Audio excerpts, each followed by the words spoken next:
ঝালমুড়ি আর motorcycle এই দুই মিলিয়ে স্বপ্ন দেখছেন কালীগঞ্জ থানার আশরাফুল ইসলাম।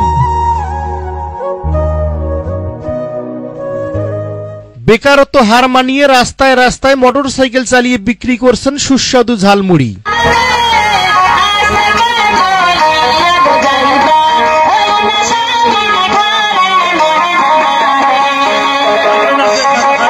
আশরাফুল ভাইয়ের চানাচুর অনেক সুন্দর, গরম মচমচে, খুবই ভালো লাগে।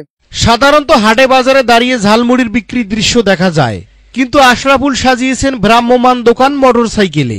পিছনে সাউন্ড সিস্টেম, উত্তপ্ত আগুনে ঝালমুড়ি। ভাই আমি মনে করেন আগে বেকার ছিলাম, চাকরি পাই নাই, পাই বিলিয়ে চানাচুর বিক্রি করতেছি, অনেক সুখে আছি আমি। তার এই অভিনব উদ্যোগ এলাকাবাসী প্রশংসা করেছেন। আশরাফুল বর্তমান ঝালা বিক্রি করে মোটামুটি স্বাবলম্বী, ইনশাল্লাহ তার সংসার খুব ভালোই চলছে। আশরাফুল ইসলাম বলেছেন, কাজের কোনো লজ্জা নেই। আশরাফুল দেখিয়ে দিয়েছেন, ইচ্ছা থাকলেই পথ বের হয়।